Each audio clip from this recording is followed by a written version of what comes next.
Well deserved, just a surprise to some, but well deserved. And from the golfers, third with 5% was Arnold Palmer.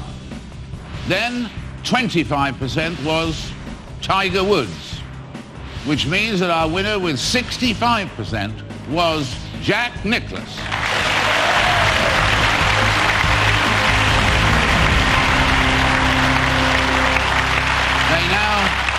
They now join Pelé and Muhammad Ali in our world's greatest sporting legend final on July the 24th. And don't forget, if you've got anything to say about what you hear tonight, just tell us about it straight away by texting the word comment, followed by your view, to 81106 or emailing at legend or at sky1.co.uk. In the second half of tonight's show, we'll be looking at the sport which costs the most money, at least to us punters. That's horse racing. And our horse racing panel are waiting patiently in the stalls, as it were. But first, motor racing, a sport with a huge, ever-expanding following. The first of our Rhodes Scholars was Formula One world champion in '92 and IndyCar champion in the United States the next year. Last year, he was mooted as the head of a consortium bidding to buy Silverstone. He is Nigel Mansell.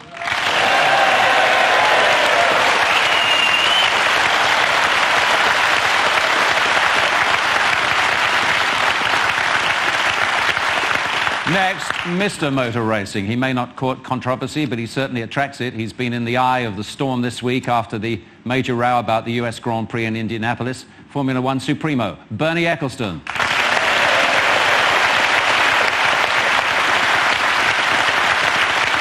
So, we've had a driver and an impresario. Our final guest is an owner. He wanted to be a dentist once, became a bank clerk instead, but decided to make money instead of counting it. And until a few months ago, he ran his own Formula One team. Ladies and gentlemen, Eddie Jordan.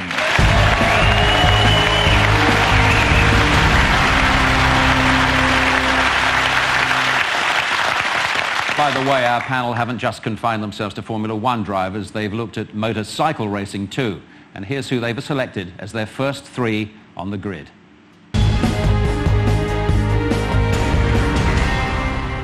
Ayrton Senna, Brazil's greatest, 3 times world champion and 6 times winner at Monaco.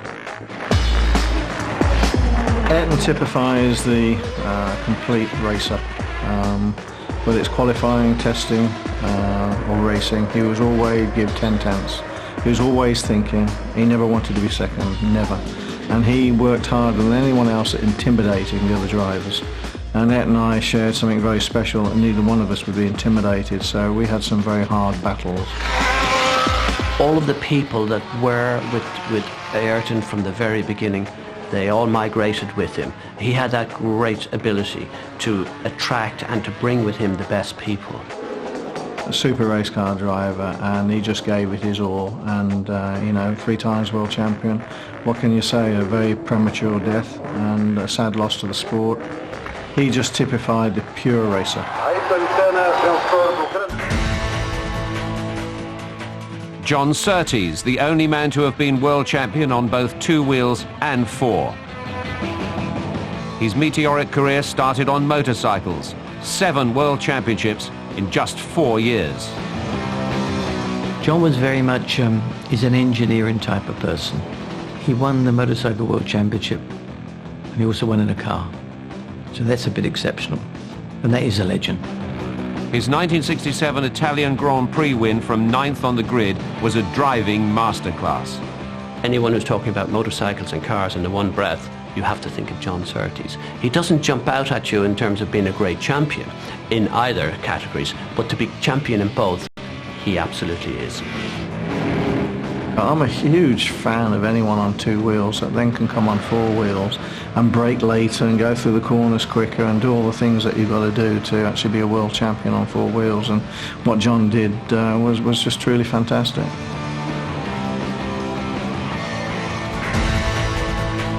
Michael Schumacher, winner of the World Drivers' Championship, an astonishing 7 times. There's two types of drivers. I class them as drivers or racers, and Michael's a racer. He can make things happen anytime he wants. He can turn the boost up, whether he's driving a turbo car or not. He has his own boost button himself. He can find some extra speed when he needs to. He certainly is a super race driver, and he's a very complete guy. He's the person that gets the team winning. When he was with the Benetton, he was the one behind Benetton, and he's been behind Ferrari.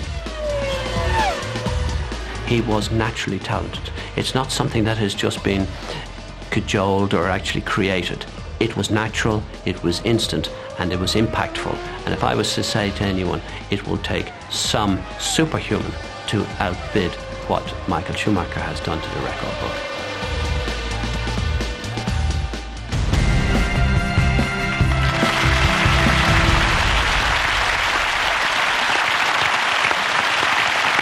Well, I guess it had to happen at some point with all these talented panellists that one of them would get picked as an actual nominee.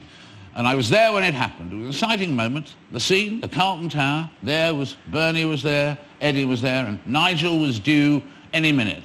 But before he got there, Eddie spoke up. And you touched on it there, the thing about the support that Nigel had. Well, I think one thing that I started racing with Nigel, and what I liked about him, he came from the grassroots. And more especially, I think that everyone in Britain, or anyone who was interested in racing, could understand what Nigel was going through. But there was one particular moment which, I think it's 92, when, sorry, that's wrong, it's 87, when Nigel cut 29 seconds back on Nelson Piquet to pass him on the penultimate lap. And it's the first time and only time in my experience of 35 years that I could not hear the engines with the roar of the crowd, and that is completely unusual, and that was Nigel Mansell, so well done to him. And we'll come back to that. And we'll come back to that triumph again in a minute. Let me also ask you about someone we've just seen, Ayrton Senna. What were your memories of him?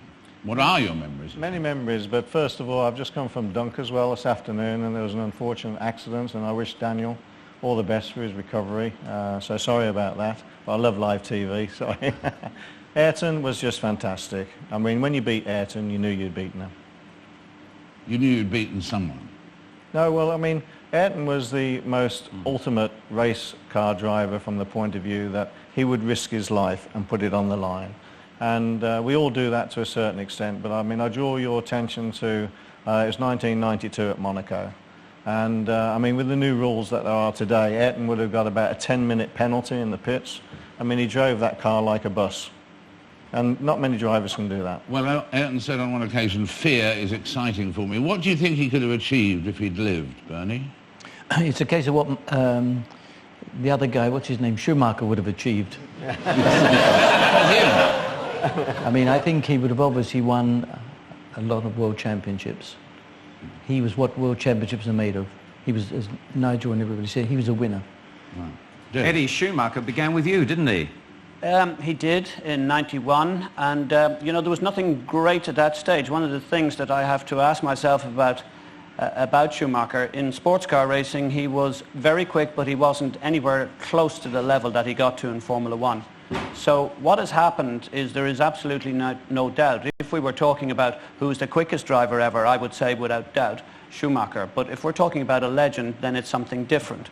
You know, he went on. It was quite controversial how he left Jordan, but he probably did the right thing. The man on my left instigated that, and he's still about to pay me the money as a result, but I'm still waiting for the postman to arrive, you know. But he will deny this, but it's absolutely true. Because it was right at the time. Jordan was just starting, and whether Jordan made it or not to continue was always in doubt, and Benetton was a much better home for him, but and he went on to win the championships there. He was a great talent right from the start. Oh, he was superb. I mean, there's no question about it. We thought, when we first had him in the car, the time was so quick, we thought he'd miss one of the corners. That's as true as it can be. Yeah, the guy was quite sensational. In 1991, there was the Spanish Grand Prix in Barcelona, and I was leading the race, and there was this young whippersnapper catching me by about a second a lap in the rain. And I was driving quite hard, I don't mind admitting it, but he was still catching me a second a lap. So I thought I'd better speed up. As he got within 5 seconds, he closed from 15 seconds to 5 in about 7 or 8 laps. Then I almost fell off the circuit, and I thought, sugar. I know how he's doing it. There's more grip right on the outside, and as soon as that happened, then I was able to go quicker and win the race. But everybody thought I was playing with him, but I actually wasn't. He was very quick. Thanks for the moment, gentlemen. You'll be able to start voting soon, but of course there are 3 more motorsport legends to come, so stay with us. The greatest racing driver the world has known, certainly since the war, is Juan Manuel Fangio. I mean, Senna was a fantastic driver, but not quite as good as Fangio. Michael, great, but still making mistakes. Fangio, for me, was the greatest driver, certainly that I ever raced against, and certainly since the war.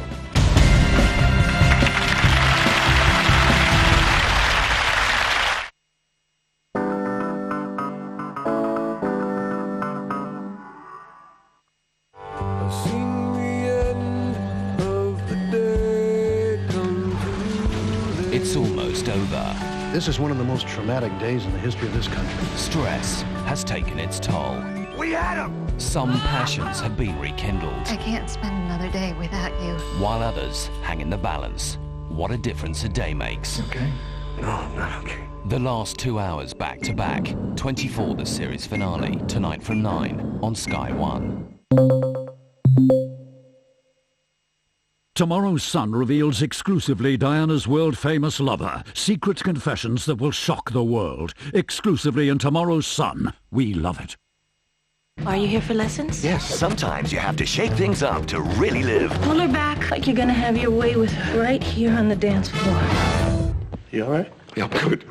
It's time to make your move. Shall we dance? On DVD. Shall We Dance? Available at Woolworths now.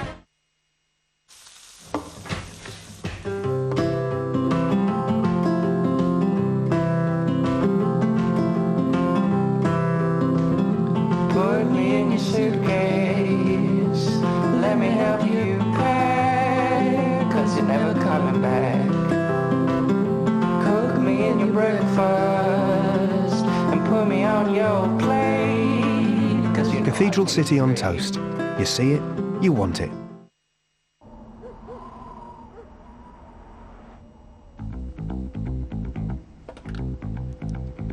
Got games spilling out my brain and things. With my 7 grand style, I remain the king. Now Poochie shot Derek for a diamond ring, while Flair took his life on an island fling. I designed a swing, take you under my wing. I run you rap kids, y'all my underlings. Get modded. Get racing. Get juiced. Out now. Why aren't things simple? You want jeans, but no, they're all boot-cut, non-fit, twisted low-rise Superloos. And white paint? No, you get Moonlit Lily New Hampshire Weatherball White with a hint of pale tendril. As for yoghurt, if it's not a whipped gelatine mousse thing, it's a newfangled thing with sweetener and citric acid. Not for me, so I eat ski. No artificial colours, sweeteners or preservatives. Just deliciously simple fruit yoghurt. Ski fruit yoghurt. Keep it simple. From Nestle.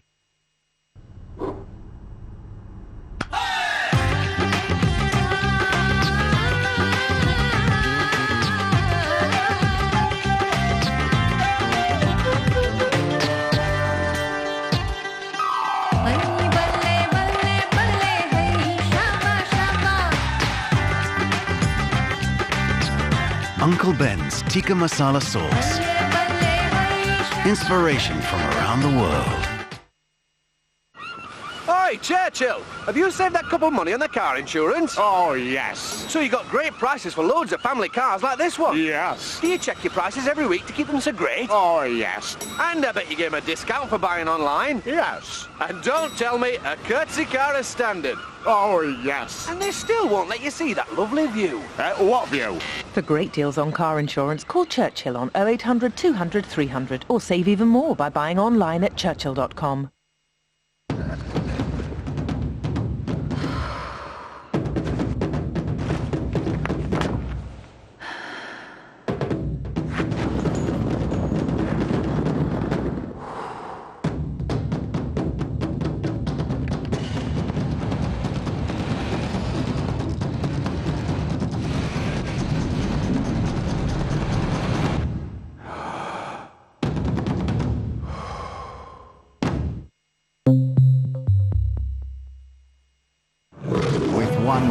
in the first minute of the match.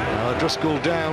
The Lions need every world-class player they can muster on the pitch. After a crushing defeat in Christchurch, All black, all New Zealand, all consuming. the Lions look to roar back. This is a rugby nation which shows no mercy. We've got 7 days to put it right. This is where strong characters come through. In association with Guinness, Tuesday versus Manawatu and the second test, Saturday 7:30 a.m. Sky Sports 1.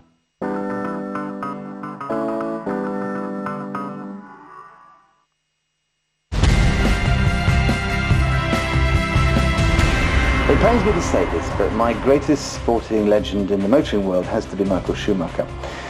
He's got awful dress sense, he's got no conversation, but the man can drive. You know, he is the best, whether we like it or not. There's nobody who can drive a car faster than Schumacher.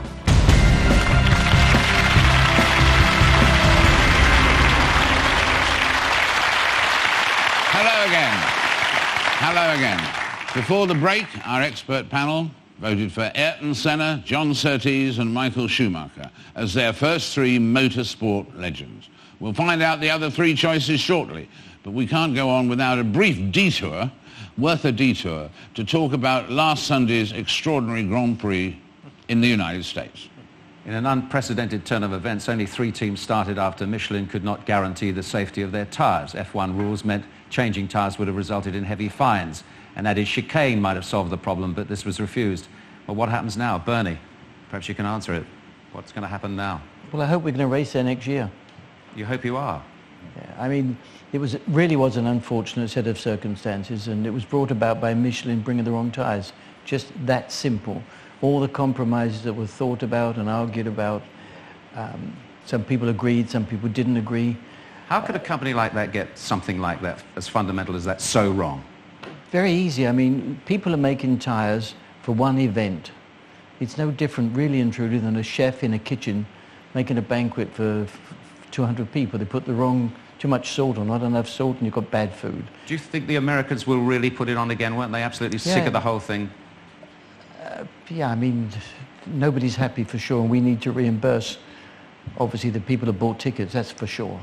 But you can be assured that obviously it was the last thing I wanted to do, because forget just America for a moment, it's the repercussions throughout the world. Sure. You know, we broadcast to, 120 odd countries, and to see a race like that, it wasn't really a race. Bring Nigel in. Supposing you were there and you had Michelin tyres, what would you have wanted to do? Would you have raced? Would you have wanted a race, or would you have done as they did, call the whole thing off, as it were? Well, first of all, everybody makes mistakes, right? Race car drivers, sponsors, even Bernie occasionally, maybe once in his lifetime, has made a mistake. And I think it was very brave of Michelin to say, look, we've got a problem. Regardless of the problem, the show should have gone on. There's been a precedent been set over many years of putting chicanes in before a race. I don't want to get into the political wranglings, but ultimately in America or anywhere in the world, the race should go ahead. And by just building a chicane, which they could have done the night before, takes an hour, 2 hours at the most, you know, let's put the show on and sort out everything later, because I've never been so upset. And so, if you want, to a certain extent, disgusted. And I know the public reaction, even in this country, and the phone calls I've had from America, in all my sporting career, I've never heard of anything so outrageous. Briefly, why no chicane, Bernie? Why did that not happen? Because it would have been a non-championship race. Then Ferrari and the other teams that had Bridgestone tyres, they came with the right equipment to race. They would have been prejudiced, you think? And they would have, well, they could have caused an awful lot of trouble. Okay. But that's happened in the past. I mean, we go back a long time, Nigel and I, and we've had worse things than this happen, and we put the race on. Because it was up to the teams. They were the ones that decided not to race. So in the end, that's where the responsibility lays for 100%. this fuck-up. 100%. Okay, thanks. Thank you very much. Time now to find out who our panel's three other choices are as the world's greatest motorsport champions. Stirling Moss, the greatest driver who never won the World Championship, but one of the sport's most versatile drivers. He drove some stunning victories in those early days, and when you think, you know, no seat belts, sometimes a very crude helmet, I mean, just amazing what they did. Number 26. But by now, Stirling... What he was bad at, and he should have had somebody maybe looking after him, is making sure he got in the right team. And he could have won 4 or 5 world championships without any shadow of doubt. Had all the ability that was necessary. I mean, if anyone was worthy of a world champion, Stirling was. Stirling Moss was a bridesmaid for 4 times. I was bridesmaid for 3 times. We both know what it really feels like, and it doesn't feel great. Where he probably regrets, and he shouldn't really, he shouldn't regret the fact that he never won a world championship, because in everybody's eyes he is a great, great champion. British driver ever to win this famous race. Mick Doohan, Australia's 5 times world motorcycle champion and the sport's most death-defying racer. He goes there to win, and he only knows about winning. He doesn't want to be second or third, he wants to win. Mick is special. I mean, when you think how badly he was hurt, he should have retired and climbed back on bikes again and raced again. I mean, that's something quite special. He just typifies the professional racer, give it all, and let's get on with it type job. I remember him dearly for having some incredible accidents, and the adversity that he went through and the rehab he went through to come back from that and then win subsequent world championships as well was just enormous. It was fantastic.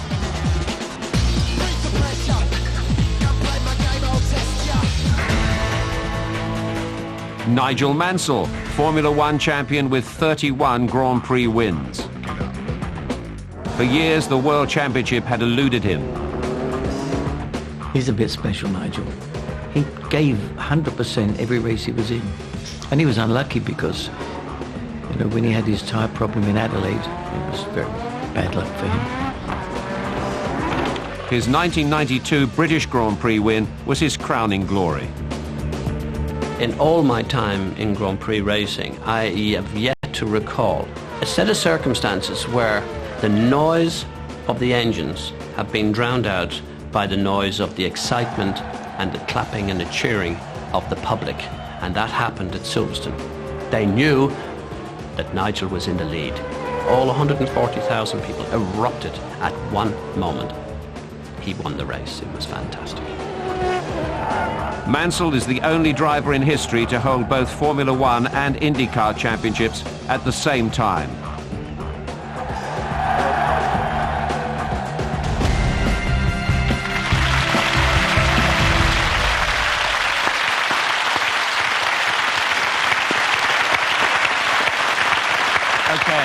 Thank you. Before some more views from our panel, here's Georgie with a few facts and figures to help you to make up your mind how to vote. Georgie? Des, thank you. Here are our 6 candidates in motor racing. Mick Doohan's not featured yet. We'll get to him when we come to the bikes. Let's look at the crunch fact from the grid. How often our drivers took the checkered flag. Michael Schumacher's record is 38%. He's won 84 Grand Prix from 220 starts. He also made the podium, coming first, second or third on 140 occasions. Ayrton Senna's record is 25%. He clinched 41 victories with 80 podiums. Stirling Moss won 16 from 66. That's 24%. But don't forget, he also had an impressive career in F2, F3 and touring cars as well. Nigel Mansell, our studio guest tonight, won 17% of races, 31 Grand Prix all told. Of course, he also wowed across the pond on the Indy circuit. And what about John Surtees? Well, he won a surprisingly low 6 Grand Prix. That's a 5% win ratio. So, where Formula One is concerned, it is Schumacher who ends up on pole. On to our motorcyclists then. Surtees is our only man, as we've seen, to have won world championships on both 4 and 2 wheels, so he remains in the frame.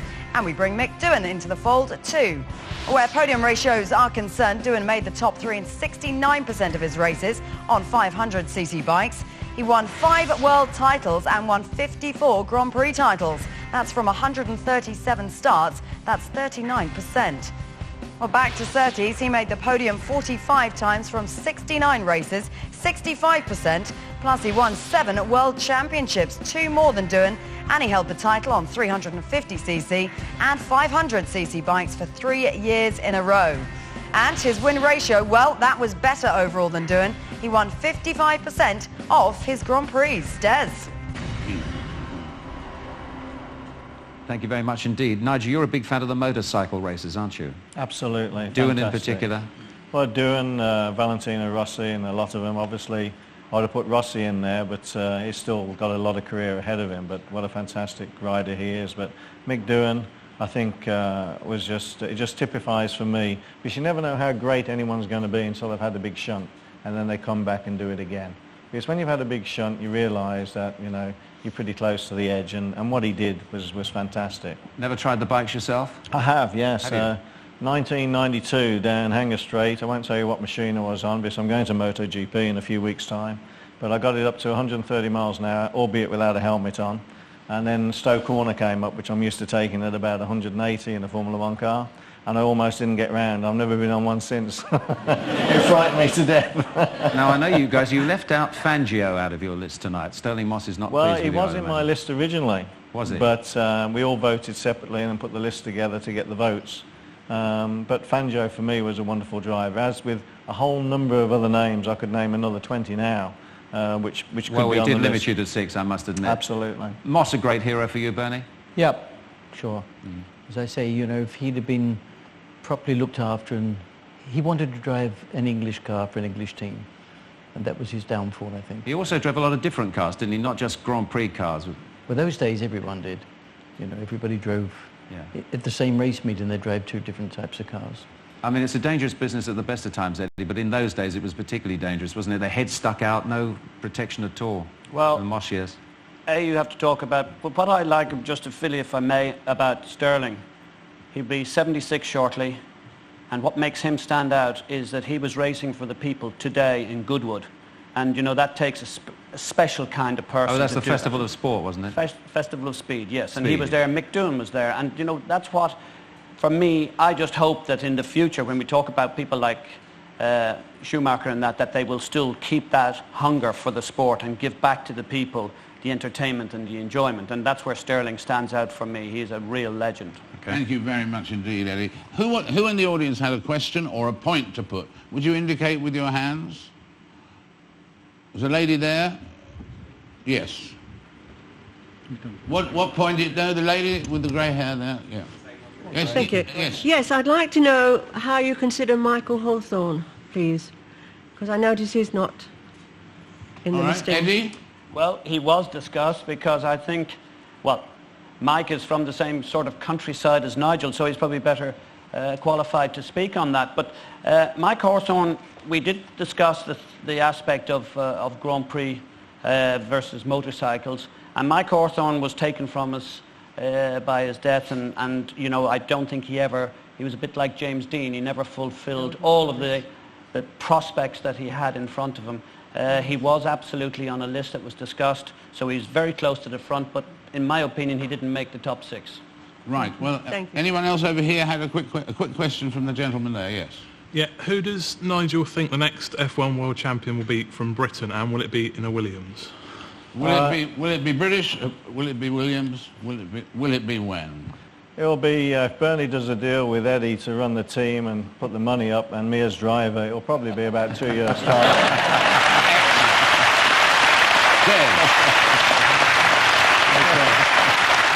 Well, there we are. That's motorsport for the moment. Now it's your turn at home to decide which of those 6 go through to the final. You can vote in 3 ways. Text the word legend to 81106. You can log on to sky1.co.uk, or digital viewers can press that old red button. This week, of course, you get 2 chances to vote, as shortly we'll be considering our horse racing choices as well with a fresh panel. And all voters get a chance as well to win a brilliant Sky Television holiday prize. The winner can choose one of 5 sensational sporting holidays. The first FA Cup final in the new Wembley Stadium. England versus Australia at Twickenham. An England Test match. Perhaps Ireland for the Ryder Cup. Or even New York for the US Open men's tennis final. Vote for your legend and one of these fantastic trips could be yours.